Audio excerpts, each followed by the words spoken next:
Sustainability and Recycling with NIFTEM. Ladies and gentlemen, this is a session which will entail the future, talk about future of FMCG. We would talk about how we rethink, reduce, redesign for a sustainable tomorrow. A pressing point where Government of India has also been talking about, and a lot of innovative ideas have come across the industries, and it has been very enhanced and been propagated by Honorable Prime Minister of our country also. With that note, may I welcome our distinguished speakers of the session. May I request you all to kindly join me as I invite the moderator of the session, Dr. Bhim Pratap Singh, who is the Professor NIFTEM. Warm welcome to you, sir. May we also invite on stage Dr. Winkle Arora, Professor NIFTEM. Very warm welcome to you, sir. And we also have Assistant Professor from NIFTEM, Dr. Shekhar Agnihotri. Very warm welcome to you. And a very warm welcome to Founder and Director, Go Revise, Mr. Yash Sharma. Thank you so much, Mr. Sharma. Thank you for joining us. Yeah. Ladies and gentlemen, this is just like...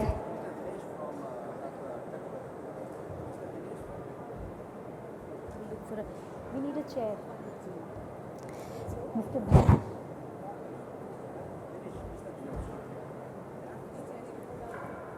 And we also invite Mr. Dinesh from Taco Bell to kindly join us onto the stage. Mr. Dinesh from Taco Bell is here, and he is also going to exchange thoughts and ideation with the speakers on the dais and let us know more about the industry and its rethinking, reducing, redesigning for the sustainable tomorrow. Now, without any further ado, may I request the moderator of the session, Dr. Bhim Pratap Singh, to kindly take over. Hi, very good afternoon, one and all. I know it's you are waiting for lunch, so it's an interesting session. First of all, I like to thank you, all the organizers. I thank CMPL, and a special thank goes to Akansha, who has given us a chance to come forward and had a session with the NIFTEM, that is National Institute of Food Technology, Entrepreneurship and Management. NIFTEM, for those who are not aware about NIFTEM, NIFTEM is an institute of national importance located at Kundli near Delhi border. So this is one-stop solution for all the food processing needs. So we have the facilities from manufacturing till the consumption of the products. We have a new product development unit. We have the pilot plants where you can do the trials, where you can do the production, and even you can do the trials of anything whatever you need in a solution. So the thing is that the session which is been given to us is a very interesting session which dealt with the start from manufacturing. We always the FMCG companies, they are doing the production, but this session is being dealt mainly onto the what is happening to the byproducts which is generated during the manufacturing. So we need to think on how the sustainability will be achieved through the manufacturing process, and that can be done only by 1 or 2 or 3 aspects. The first aspect which I can see is we can increase the raw material production, which is not that much possible due to availability of limited space which we have.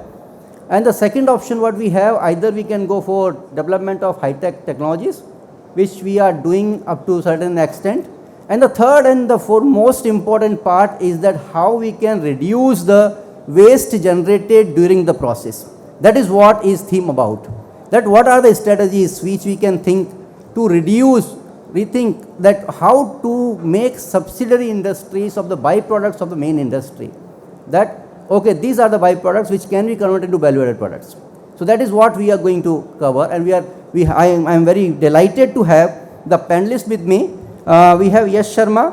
Yash Sharma is been from Ganesha Ecosphere, is an industry leader for its secondary recycling programs and sustainability efforts since last 3 decades. So several initiatives has been taken from Ganesha Ecosphere to make this planet green. So I welcome Mr. Yash Sharma. He is the founder and director from Ganesha Ecosphere. At the same time, I have Mr. Dinesh Kumar, who is a deputy manager in the supply chain services and Snowman Logistics. Snowman Logistics, I mean, when the produce is ready and when this produce is going from a warehouse to the consumer, how this process becomes sustainable, what initiatives is being taken by the logistic peoples, that how it can be become more sustainable. So I hope that Dr. Dinesh will put a light on these aspects which are very important in the supply chain. Now, other than that, I have my colleagues. One of my colleagues is Dr. Vinkal Arora. He is a mechanical engineer and he has been involved in development of several machineries which are sustainable in nature, and solar waste dryers, IoT based machineries which are not only environmental friendly but also cheaper for the consumers. At the same time, I have my friend Dr. Shekhar Agnihotri. He is working mainly on the pre-consumer waste, like how the pre-consumer waste which is generated during the manufacturing of FMCG products can be converted into value-added products. So we have generated several packaging materials by which it can be used the kitchen waste or the pre-consumer waste for generation of value-added products. So without, this is the primary information about my panelists. So without going into the more detail, I will straight away start the questions from my the first panelist, DS Sharma ji, that Ganesha Ecosphere has come up with a new venture that is we called as Go Revise. So Go Revise with the super clean technology, right? So I'd like to know that how this Go Revise can be projected, how this is going to help reducing post-consumer waste. Thank you, sir, so much, and thanks for inviting me to the panel discussion on sustainability in packaging specifically. So we basically recycle post-consumer PET bottle waste. The bottles which are used for beverages, water, cold drinks, juices, etc. All kinds of personal care, home care, applications. We recycle the post-consumer PET bottles into producing rPET material, rPET raw material, which can then be used again for a packaging application now. So our company Ganesha Ecosphere has been into recycling since last 30 years now. Currently the largest in India. We today recycle about 1,80,000 tons of post-consumer waste, which is about 20% of India's PET bottle waste generated on an annual basis. And for the last 30 years, we had been converting this post-consumer PET bottles into recycled polyester fibers and yarns, which finds applications in all textile applications like apparel, carpets, soft toys, pillows, etc. Many different applications we do in textiles. Now what we have started in with the Go Revise, it means Go Recycle Wisely, is a circular economy solution for PET packaging. So now we are recycling the post-consumer PET bottles into very high quality flakes, and then those using washing technologies, and those flakes are then put into a super clean recycling process, through which we have approvals from food safety authorities like US FDA, like European Food Safety, Indian Food Safety Authority, FSSAI, and then many brand owner approvals, through which now we are out there producing 100% recycled PET bottles itself, and making the packaging completely circular. What happens when you use a rPET material in case of a, instead of a virgin PET material, is that you're saving almost 75% GHG emissions. So your carbon dioxide emission, your other greenhouse gas emissions reduced by 75%, your energy consumption goes down by 72%, you're removing a lot of landfill. So imagine that today on a daily basis, we are recycling about 800 tons of PET bottles. That means 20 football fields filled together up to 20-meter height with PET bottles. That's the amount of waste that we are recycling today on a daily basis. And now we are working with all global FMCG brands like Coca-Cola, Pepsi, ITC, Nestle, Danone, P&G, Dabur, Marico, to help them replace their virgin PET bottles into our PET bottles now. And we've already done it on scale in India for the last 1 year, delivered almost 30,000 metric tons of RPT to all these FMCG brands in India as well as abroad.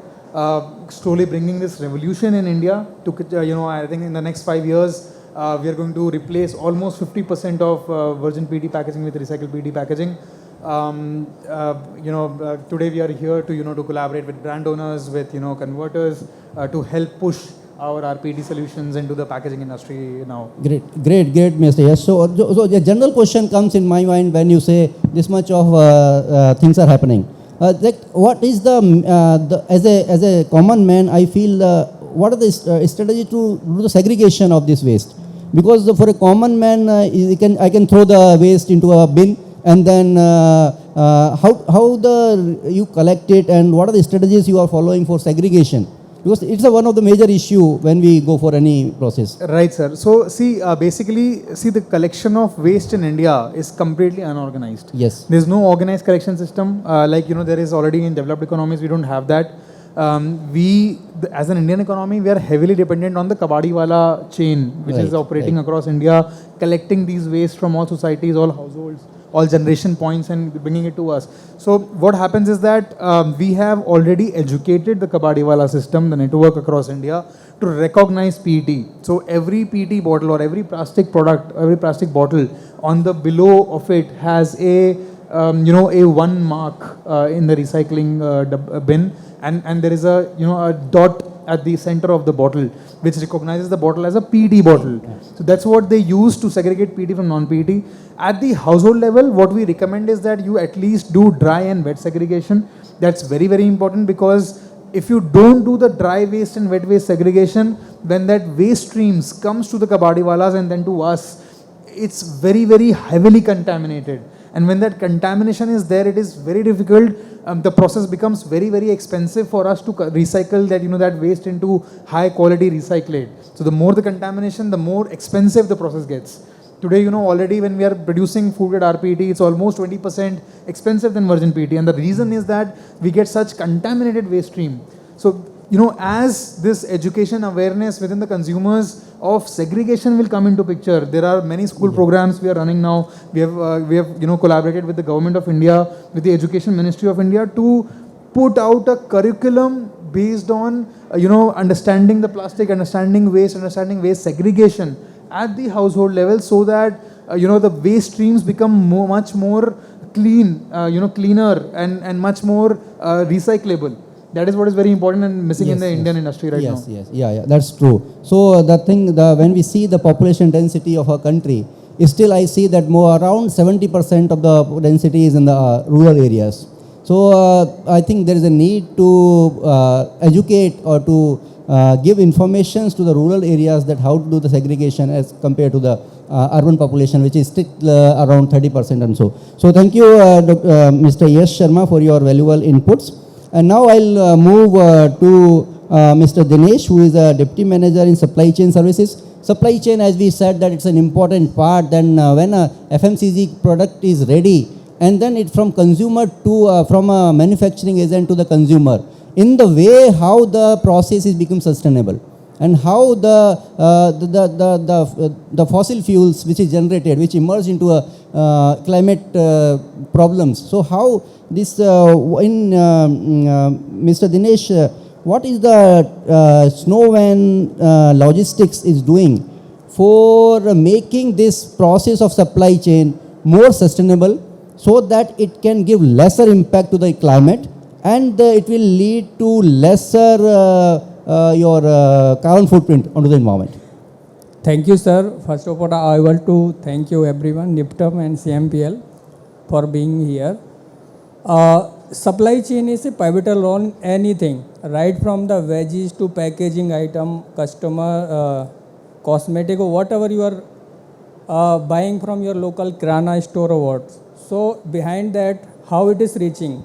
Any product which is manufactured at Himachal and you are buying at nearby kirana stores, so it dealt with a number of process, and that is called supply chain. So it is manufactured in Mandi or Himachal. It is then stored to somewhere in bigger warehouses, and then further it will reach to smaller warehouses, and then wholesale distributors and all.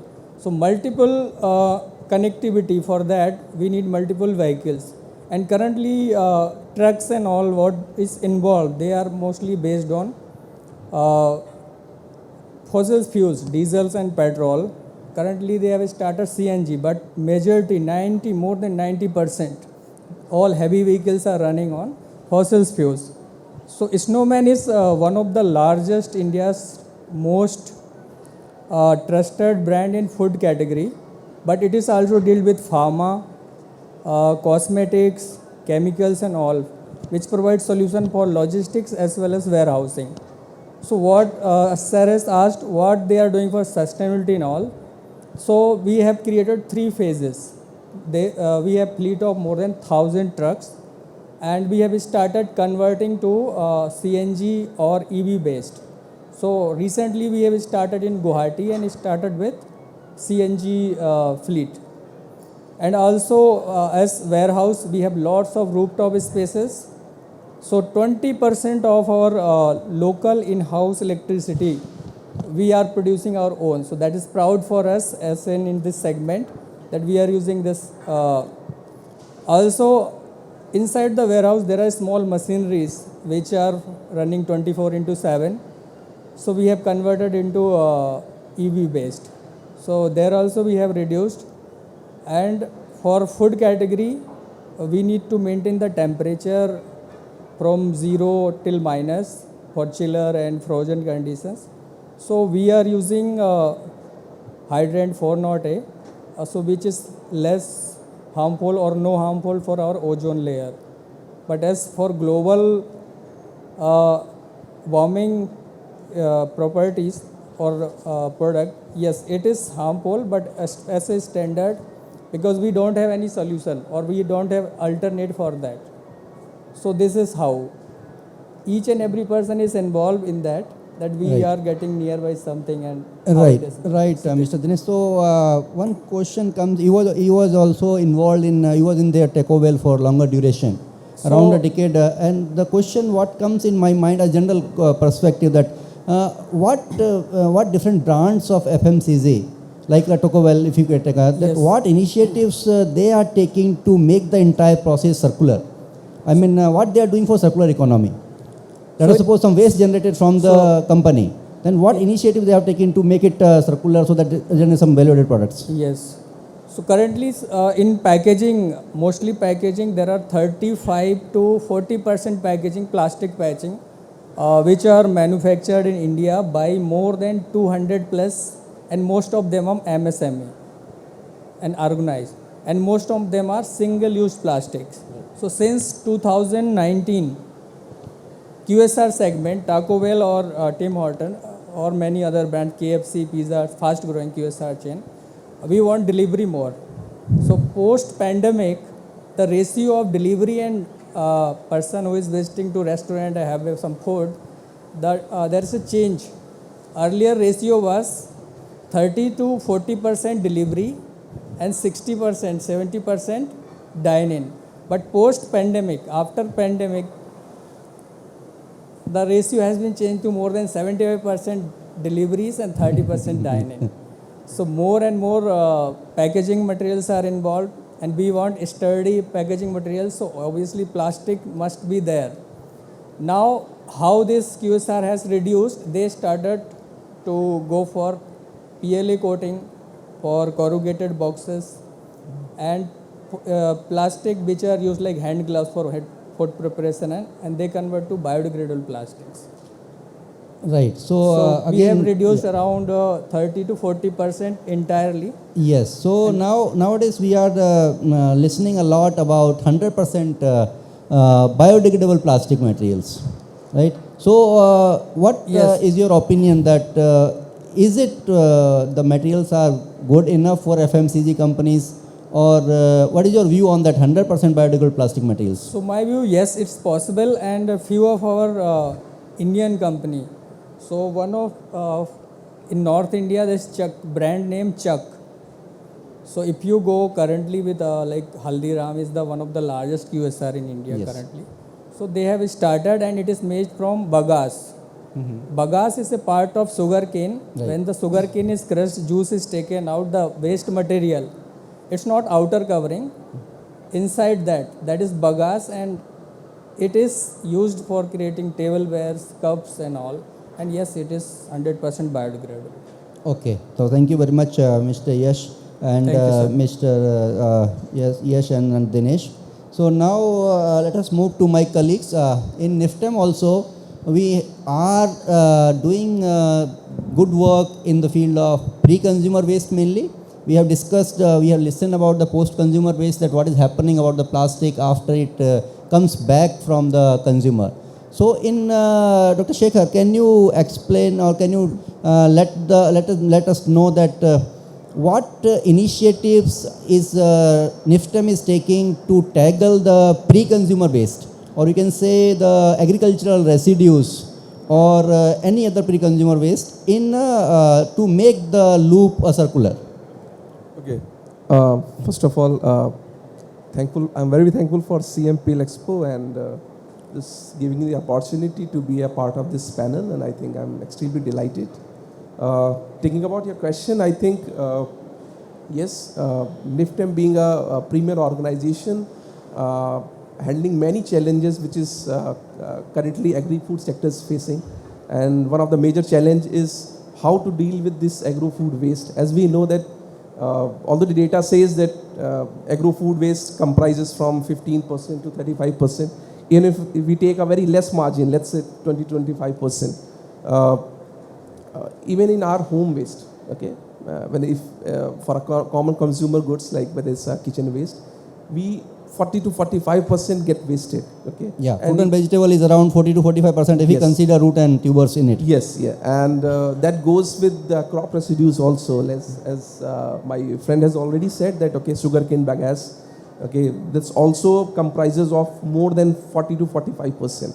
So if we take the common thing, so what can be seen that it's a good support which can be used for various applications, not only for non-edible but as well as edible, as he has already mentioned about making various applications of packaging, but also you can use it for edible part also.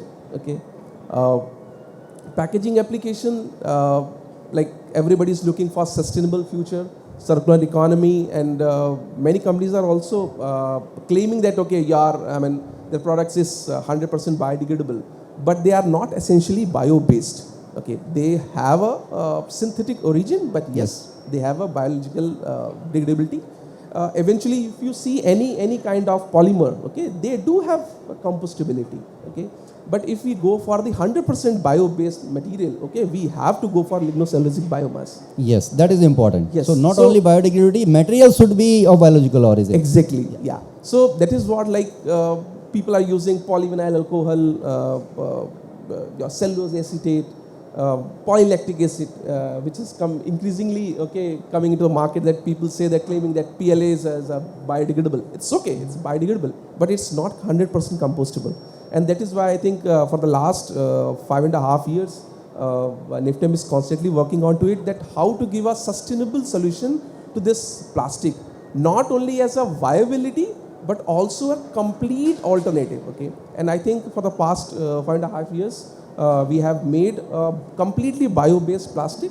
Okay, I'm currently telling it as a plastic because whenever the plastic term comes, okay, everybody looks for the packaging material. So it's a bio-based packaging material, and especially for packaging fresh or cut fruits and vegetables. Okay, the main two characteristics, because we have to also look forward that if you are looking for an alternative for plastics, okay, how it can be used, whether they have a comparable characteristics in terms of its mechanical strength, rigidity. So yes, like in terms of flexible packaging material, we have already seen that a plastic of a range of 1 to 2 megapascal is something which is required rigidity.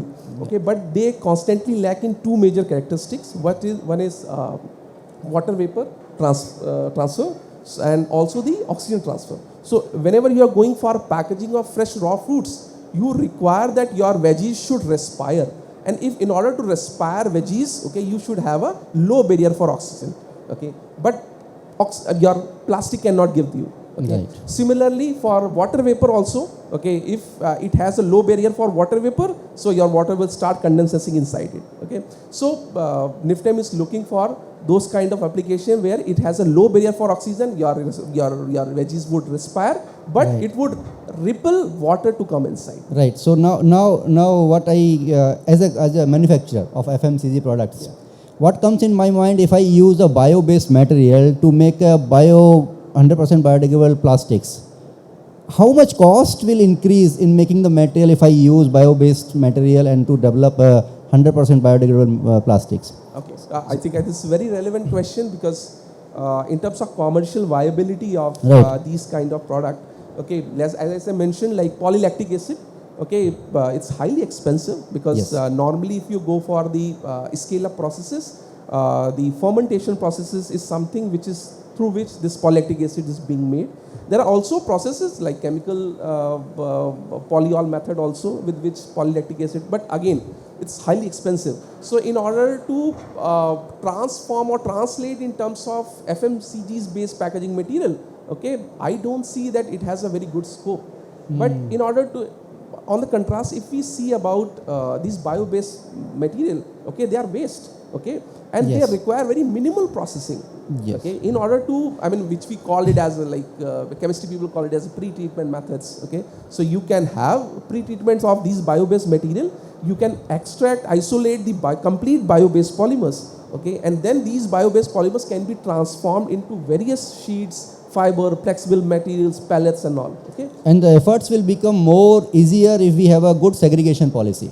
Yes. So we need a take-off message from this session that a segregation policies needs to be in place so that we can have a lesser pressure on making the pre-treatments of the waste, and then we can get a more valuable products from it, and then we can make a 100% biodegradable materials. Yeah. So I just to add this, like at NIFTEM, since it's a residential campus, our students resides, even our faculty staff resides also.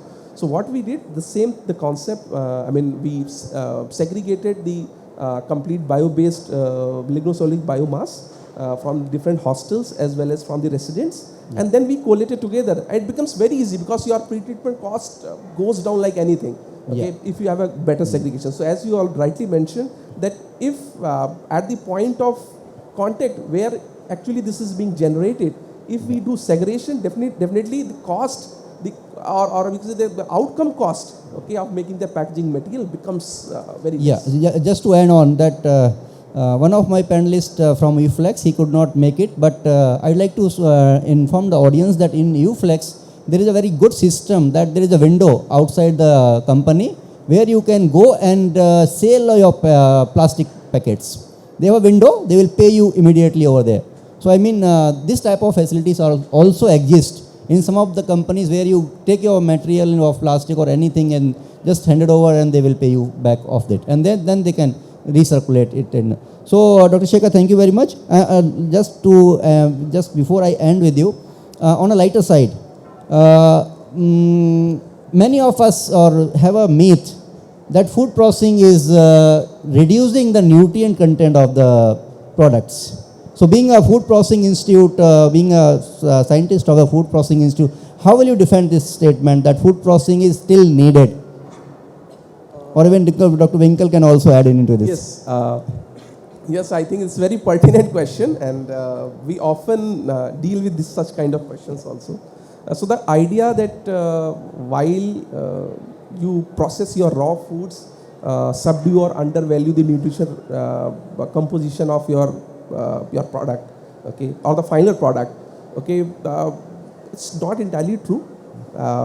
Although I think it has largely been overexpressed. Okay, let me give you an example. There are many processing methods where this nutritional requirements or nutritional compositions value is already enhanced. Okay. Yes. Okay. Like for example, the fermentation. Nowadays, the fermented food products, okay, they are gaining markets, and the fermentations actually enhances the nutrition quality, which is the processing. Yes. Okay. Similarly, there are minimally processing method also, like sonications.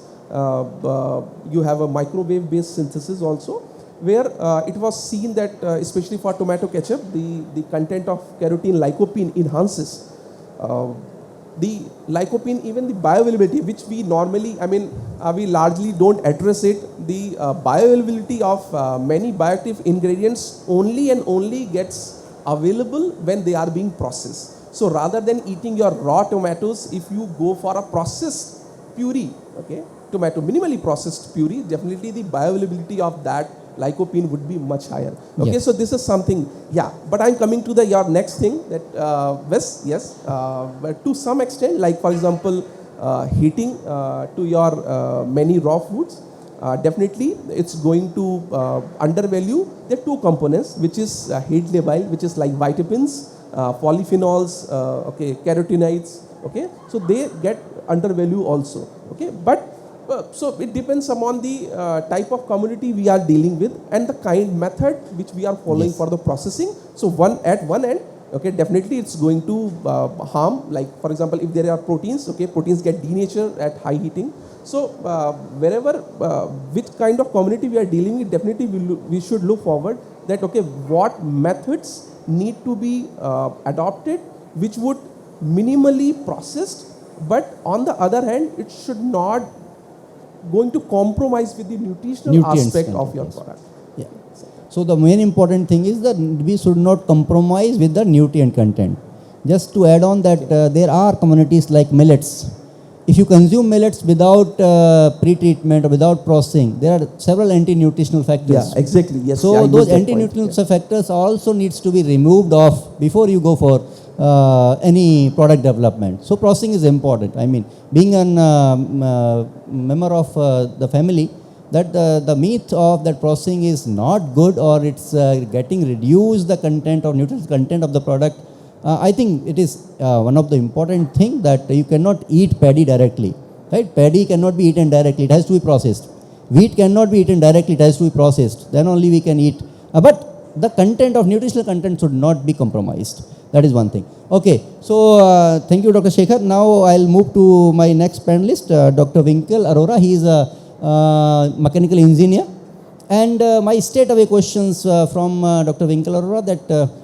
He has developed several machineries which have direct impact onto the curling down the post-harvest losses. That when a farmer or a transporter transports his produce from its field till the retailer. So what is happening in between? How to take it out and how to curtail down the post-harvest losses in between the supply chain. So Dr. Winkle, if you can throw some light onto it.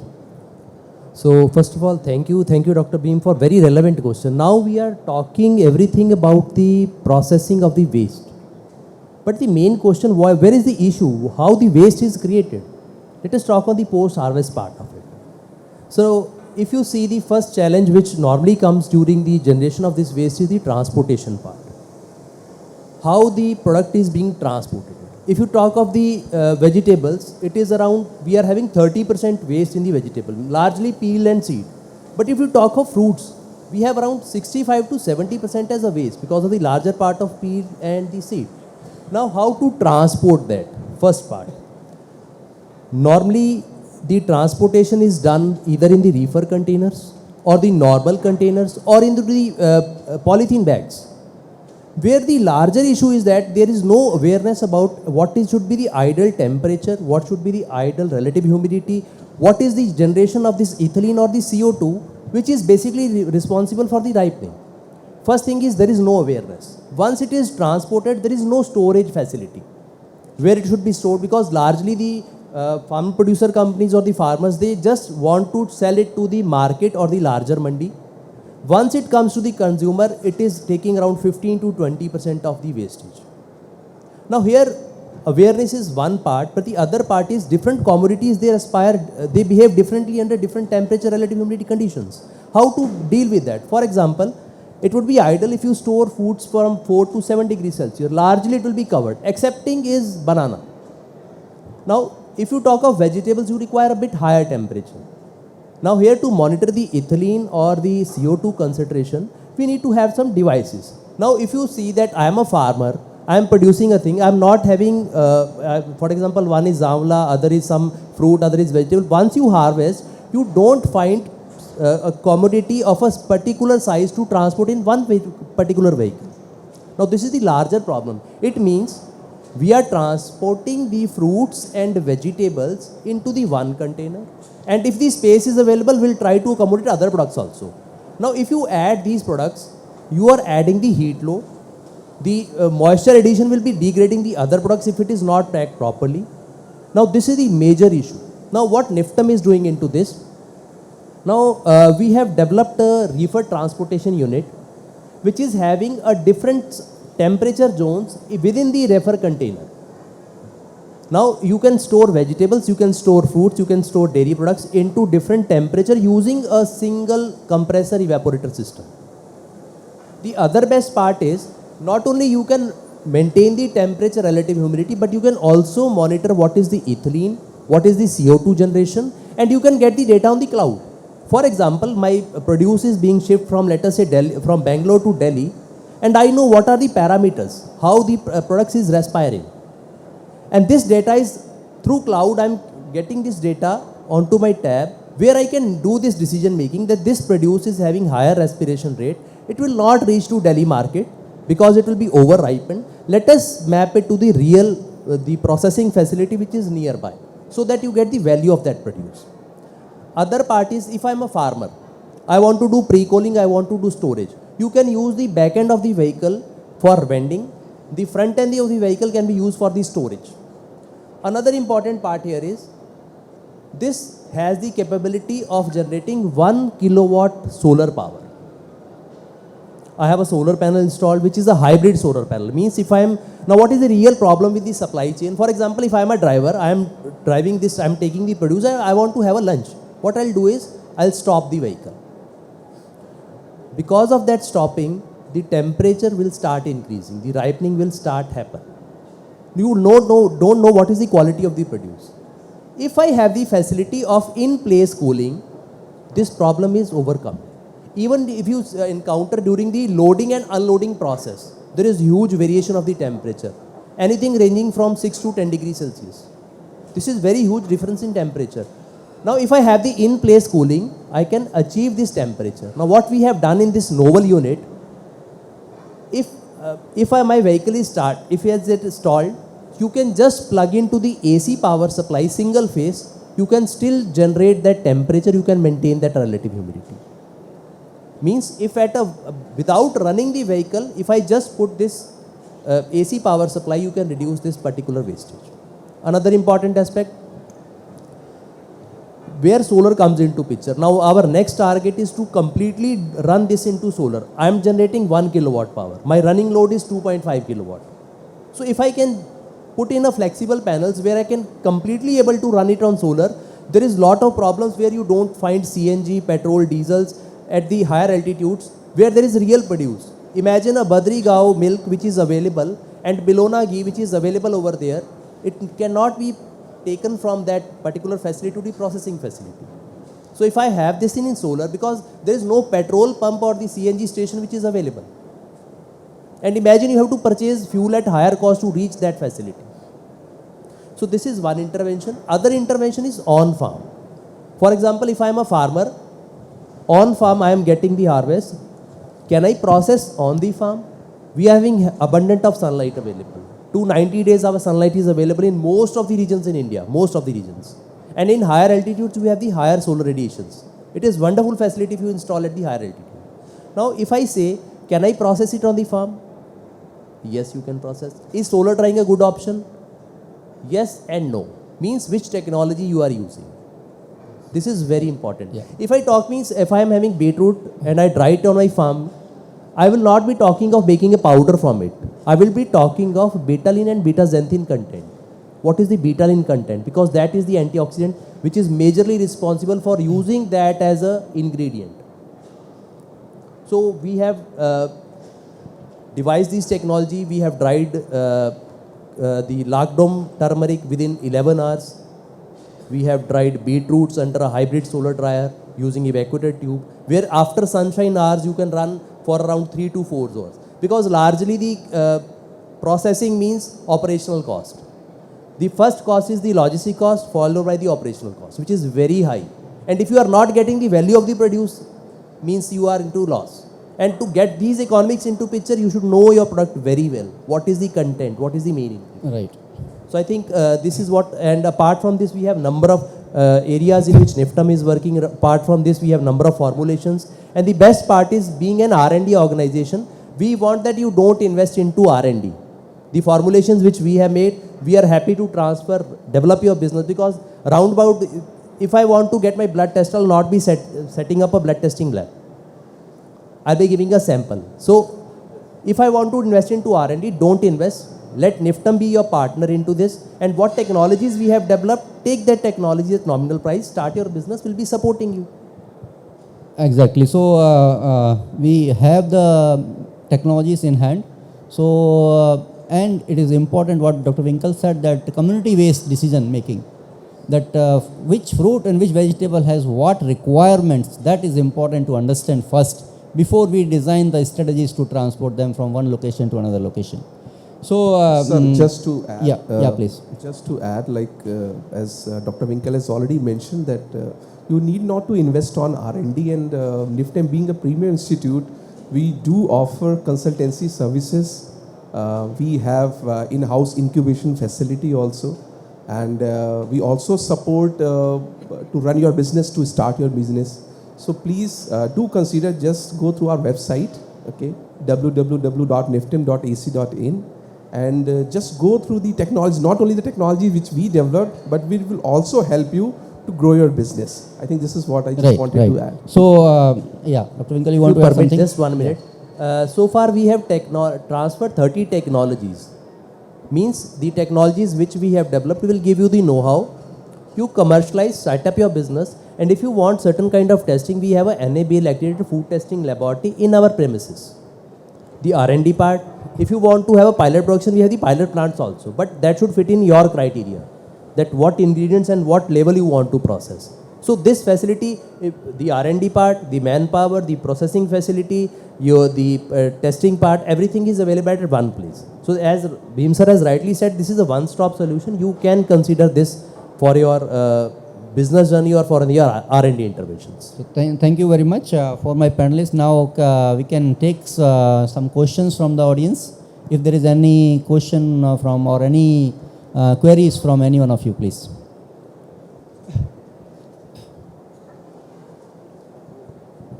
Yeah. Yeah, please come forward if you don't have mic there.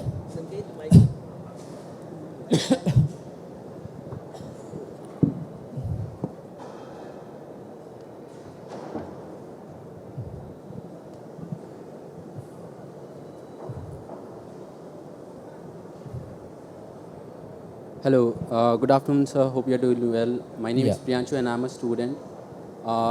As we can see, the amount of carbon dioxide in the atmosphere, it's increasing at a rapid rate. Yes. It's 50% higher than it was in 1900, and now we are piling more and more carbon. So what are the initiatives or steps companies are taking to minimize carbon footprint in that specific FMCG product? So we can see that the increasing demand of sustainable FMCG products in the market. Yeah, yes, somebody will add on it. Yeah. So, a lot of initiatives are happening over here. I mean, I gave you an example like packaging. The biggest one is packaging right now. So what is happening is that a lot of brands, they've started replacing virgin plastic packaging with recycled plastic packaging. So when you switch to recycled plastic packaging, you are saving around 75% of your carbon dioxide emissions, your GHG emissions, your carbon footprint on the packaging side of the product. On the product side, so if you talk about the ingredient part, I'm sure sir would have more insights, but over there also, companies are working on scope 1, scope 2, scope 3 emissions. So scope 1 and 2, so your direct operations, your production process, your manufacturing process, what is the energy consumption, resource consumption over there? How can you lower that? How can you use more and more renewable energy? For instance, like we also use around 18% renewable energy today in our whole processes, trying to increase it to 45% in the next 2 years, reduces your carbon footprint. The second part is your scope 3 emissions. So the transportation of your raw material, of your finished products to the locations where you are sending them. How can you reduce the energy, the carbon footprint over there?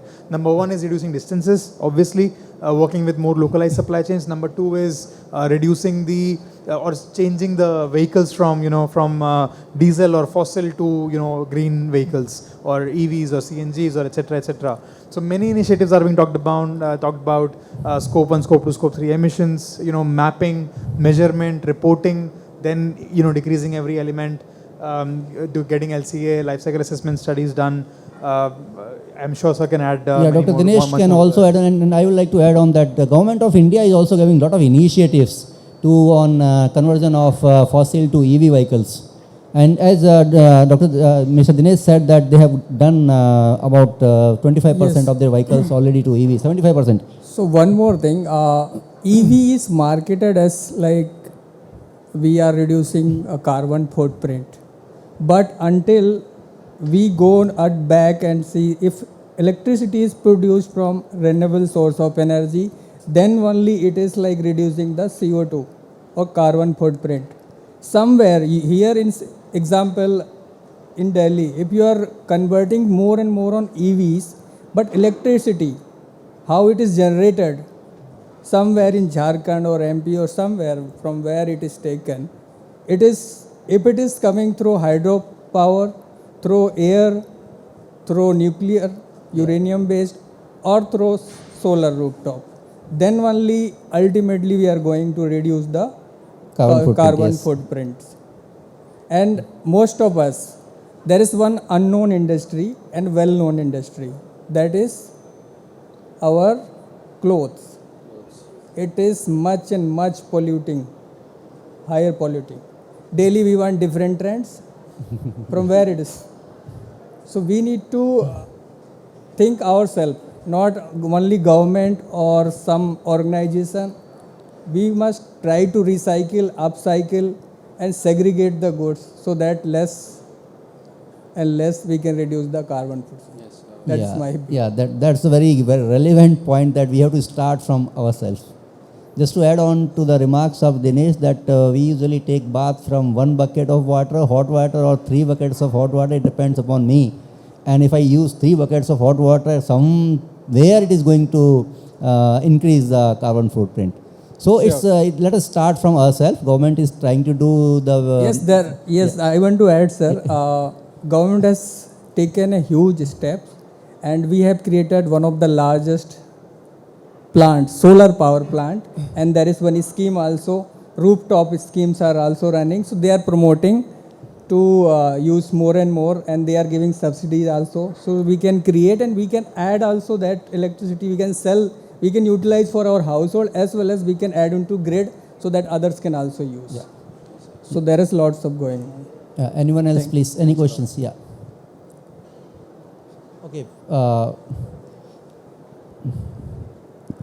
First of all, good afternoon to all of you.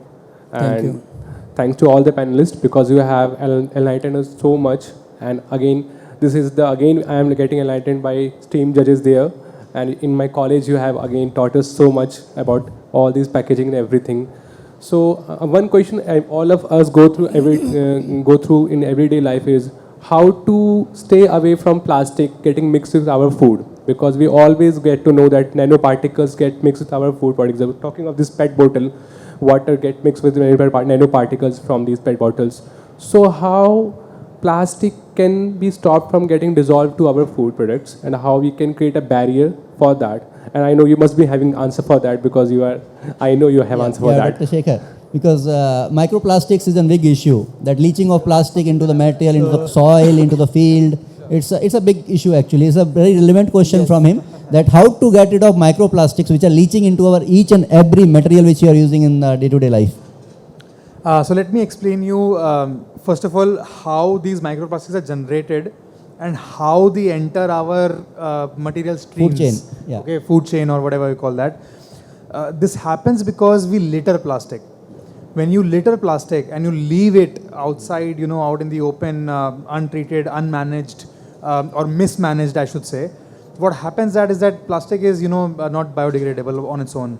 Over the years, it degrades. It degrades with air, with sunlight, with water, whatever it faces, it slowly degrades. Slowly, it breaks into its smaller polymer chains.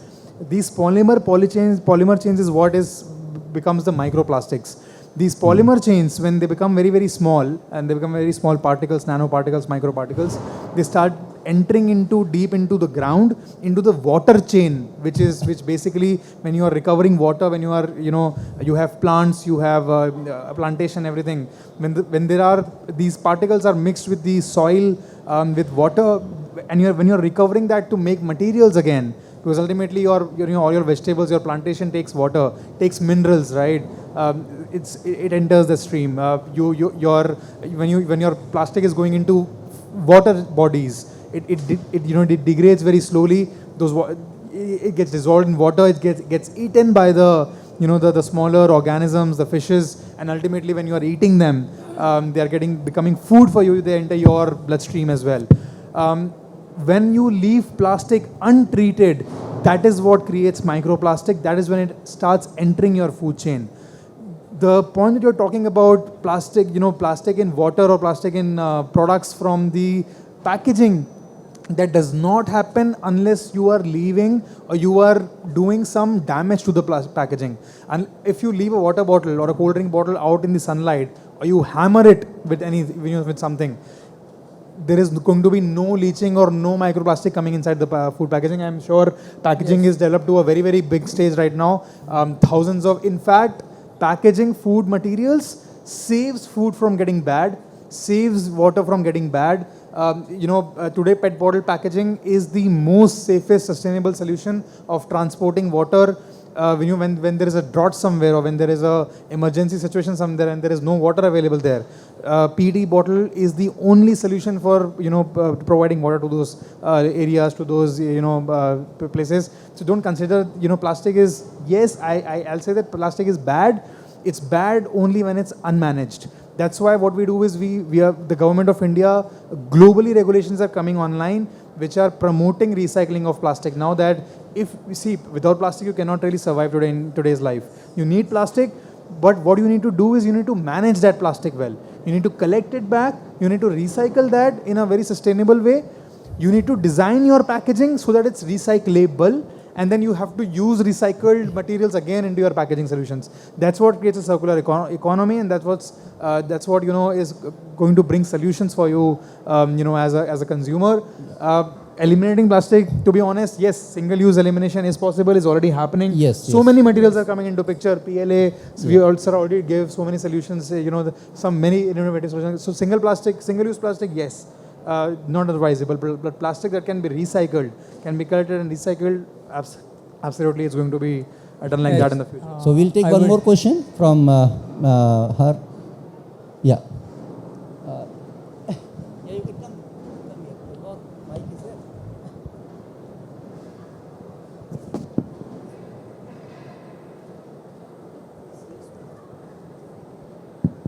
So my question is actually, hi by the way, my name is Gauri. My question is just adding on to what he said.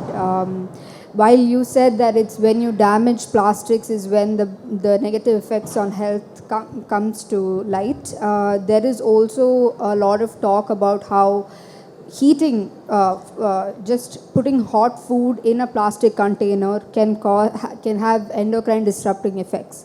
So I wanted to know, as a consumer, how do we account for that and manage that, while a lot of our food is now turning into biodegradable plastic material, where a percentage is of biodegradable material while there is a little bit of plastic in it.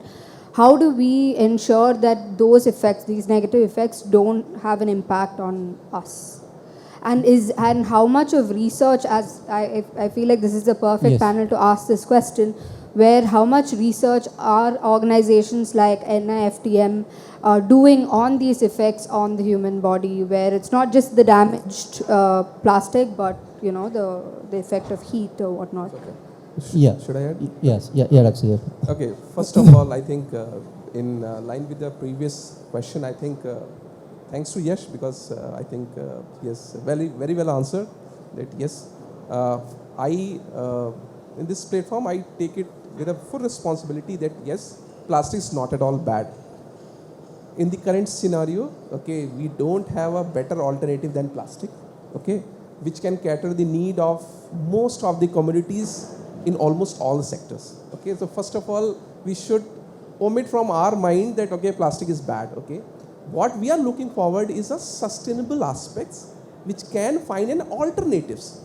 Okay, it's not only to replace plastic, but how to minimize it. Okay, while minimizing, concomitantly we are also looking at how you can recycle and reuse the existing plastic. Okay, Now coming towards your questions, this is the plastic itself. It is said that it is inert. That means it doesn't react.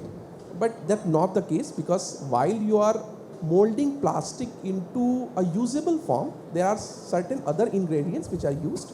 Okay, this could be additives, this could be colors, pigments, okay, the various cross linkers, binding agents, surfactants. Okay, these different ingredients of chemistry origin, if they find to a solution where you are going to ingest it to a threshold higher than the threshold form, could be injurious to you. So it could pose some potential hazards. Again, WHO gives a permissible limit that this is what can be acceptable. Like for example, if I drink milk for 1 cup or 2 cup or 3 cup, it's okay. But if I am going to drink 8 liters of milk a day, it becomes injurious to us.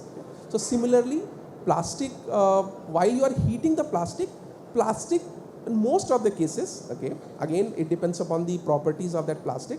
Yes. Most of the cases, plastic itself doesn't react, but actually it's additives or pigments which gets leached out.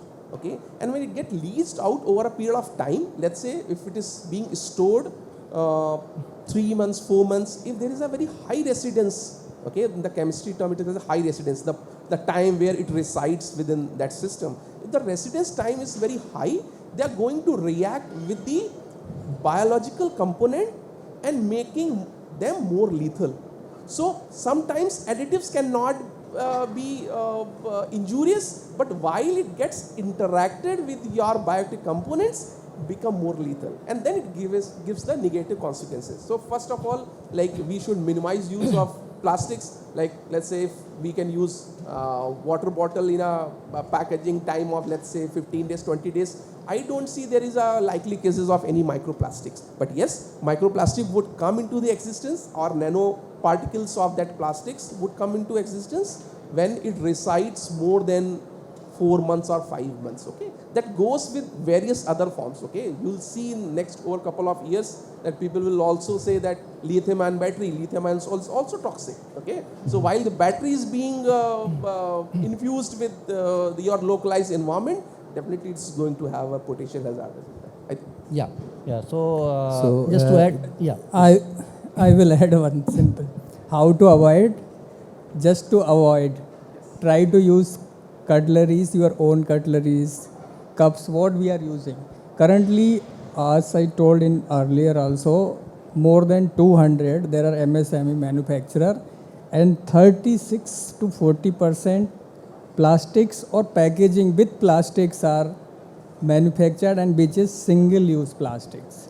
So if you are going outside or having one cup of tea, that cup, it is sturdy, then maybe it's fine. What is the inside? It is PE plastic. So when if you are holding that cup for more than 5 minutes or 6 minutes, it may start dissolving the adjuvant, the chemicals which are helping PE layer to get pasted over the paper. So if you are having like in a month or weekly 1 or 2 cup in like single-use plastic, that is fine. But if you are having cup of tea like 3 times, 4 times and per day and continuing for months or years, it may cause health issues. So Dinesh, if you just permit me just yes, a sir, moment. yes. Yeah. Please. So I think the convenience to carry. I think we all are drinking water here in the maybe 250 ml of water bottle, and we all are drinking tea in these disposable cups. I think it is more of the eating habits and our convenience. Yes. People across globe, they have taken this initiative. They are leading the front. Why don't we carry the stainless steel bottles along with us for drinking water? Means as simple as the logical thinking. Means what is the point of drinking water if we have this intuition that there is, because I don't know where that water bottle may be placed, maybe in the open sun or maybe in the cold room, I don't know. But why don't I take that as a stainless steel bottle? People do carry. Because it is not convenient to carry, we don't forget, but it is a part of our habit. Other parties, other options are also available. Glass bottles, if you see lot of packaging, it is around the glass bottles. It is 100% safe, approved. But again, to wait to be transported. Because what consumers are getting, that is no longer we are into the market where the consumer needs are taken care of. A product is being formulated and the entire thing is just to how to sell that product into the market. Yes. The game is that. And for that part of costing, to reduce that transportation cost, we are shifting towards the plastic. But can you imagine that we can have the glass bottles, we can have the, because lot of products are today available into the glass. Yes. You see the honey which was earlier into the glass, now it is coming into the PET. What was the problem? Because of the supply chain, because of the consumer. So again, if we are as a consumer, don't expect everything that will be as per our convenience. It will be as per their convenience. Our convenience is that I don't prefer, because since morning I have not drank any hot ingredient here. Because I am say, okay, fine. So if I can carry a cup, steel cup along with me, I can wash it, I can carry a glass bottle, it's fine. Go wherever you want around the world. What is the use of that plastic? But sorry to say, Yash is here. So again, it is entirely the habit. So sorry for that if I just contradict your point of view. So I thank all my panelists and for this wonderful dialogues what we had. We are here only for the full day. Yes, Sarma's stall, stall and NIFTEM stall is just placed as RP1 and RP2. So any one of you have further queries, please do visit us. We are here today and tomorrow, both days. Thank you very much.